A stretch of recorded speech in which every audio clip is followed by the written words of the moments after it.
Quad सम्मेलन में शामिल होने के बाद प्रधानमंत्री नरेंद्र मोदी न्यूयॉर्क पहुंच चुके हैं। यहां वो भारतीय मूल के लोगों के कार्यक्रम में शामिल होंगे और उन्हें संबोधित भी करेंगे। साथ ही वो कई प्रमुख कंपनियों के सीईओज के साथ भी बैठक करेंगे। इससे पहले प्रधानमंत्री मोदी अपने 3 दिवसीय दौरे पर शनिवार को अमेरिका पहुंचे। उनका विमान 21 सितंबर को भारतीय समयानुसार शाम करीब 7:30 बजे फिलडेल्फिया पहुंचा। प्रधानमंत्री मोदी ने पहले दिन यहां क्वाड शिखर सम्मेलन में भाग लिया। प्रधानमंत्री मोदी के दौरे को लेकर प्रवासी भारतीयों में जबरदस्त उत्साह है। अमेरिकी दौरे के दूसरे दिन प्रधानमंत्री मोदी संयुक्त राष्ट्र के भविष्य के शिखर सम्मेलन में भाग लेंगे। क्वाड समिट के इतर प्रधानमंत्री मोदी और राष्ट्रपति जो बाइडेन की अलग से भी मुलाकात हुई। इस दौरान प्रधानमंत्री मोदी ने अमेरिकी राष्ट्रपति बाइडेन को चांदी से बनी हाथ से उकेरी गई एक प्राचीन ट्रेन का मॉडल तोहफे में दिया। इस ट्रेन के मॉडल को भारत में पैसेंजर ट्रेनों के आधार पर बनाया गया है और डिब्बे के किनारों पर हिंदी और अंग्रेजी में दिल्ली डेलावेयर और इंजन के किनारों पर भारतीय रेलवे लिखा गया है। वहीं पीएम मोदी की इस यात्रा पर अमेरिकी पक्ष ने भारत से चुराई गई या तस्करी की गई 297 प्राचीन वस्तुओं की वापसी में मदद की है। इन्हें जल्द ही भारत वापस लाया जाएगा। भारत के विदेश मंत्रालय ने इस बात की जानकारी साझा की है। द्विपक्षीय मुलाकात और बातचीत खत्म होने के बाद अमेरिकी राष्ट्रपति जो बाइडेन ने कहा कि भारत के साथ अमेरिका की साझेदारी इतिहास में किसी भी समय की तुलना में अधिक मजबूत, घनिष्ठ और अधिक गतिशील है।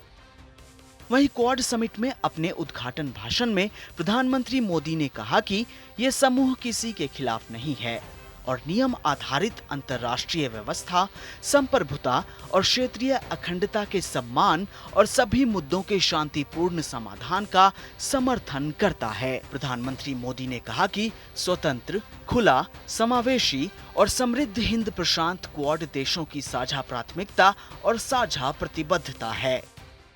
प्रधानमंत्री किशिदा और प्रधानमंत्री अल्बनीसी, मेरे तीसरे कार्यकाल के शुरुआत में ही आज क्वाड समिट में मित्रों के साथ भाग लेते हुए मुझे बहुत खुशी हो रही है। क्वाड की 20वीं वर्षगांठ को मनाने के लिए राष्ट्रपति बाइडेन ने अपने शहर विल्मिंगटन से बेहतर जगह नहीं हो सकती। एमट्रेक जो के रूप में आप जिस प्रकार से इस शहर और डेलावेयर से जुड़े रहे हैं, कुछ वैसा ही रिश्ता आपका क्वाड से भी रहा है। आपके नेतृत्व में 2021 में पहली समिट का आयोजन किया गया और इतने कम समय में हमने अपने सहयोग को हर दिशा में अभूतपूर्व तरीके से बढ़ाया है। वहीं अमेरिकी राष्ट्रपति जो बाइडेन ने कहा कि भले ही चुनौतियां आएंगी, दुनिया बदलेगी, लेकिन क्वाड यहीं बना रहेगा। बाइडेन सन 2021 में अपने कार्यकाल के शुरुआती दिनों से लेकर अब तक क्वाड के नेताओं से व्यक्तिगत रूप से 4 बार और वर्चुअल मीटिंग सहित कुल 6 बार मिल चुके हैं। Fellow leaders, welcome to Delaware. Welcome to Claymont, Delaware. It used to be a steel town here years ago.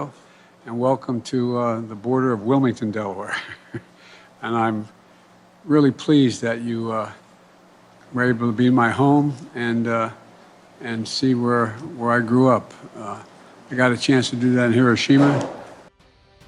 वहीं जापान के प्रधानमंत्री फुमियो किशिदा ने कहा कि हमारे लिए जो स्वतंत्रता और लोकतंत्र जैसे मूल्यों को साझा करते हैं, ऐसे में ये और भी अधिक महत्वपूर्ण है कि हम अंतर्राष्ट्रीय समुदाय के लिए स्वतंत्र और खुले हिंद प्रशांत क्षेत्र के अपने साझा दृष्टिकोण के प्रति अपनी दृढ़ प्रतिबद्धता को प्रदर्शित करना जारी रखें।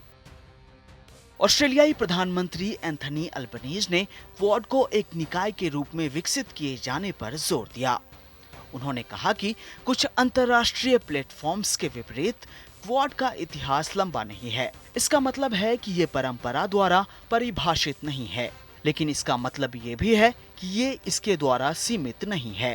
क्वाड साझेदारों ने अपने जल क्षेत्र की निगरानी, सुरक्षा करने, अपने कानूनों को लागू करने और गैर कानूनी व्यवहार को रोकने के लिए इंडो पैसिफिक में प्रशिक्षण के लिए समुद्री पहल मैत्री शुरू करने पर सहमति व्यक्त की है। आपको बता दें कि भारत 2025 में अपनी क्वाड प्रेसिडेंसी के दौरान मैत्री कार्यशाला की मेजबानी करेगा।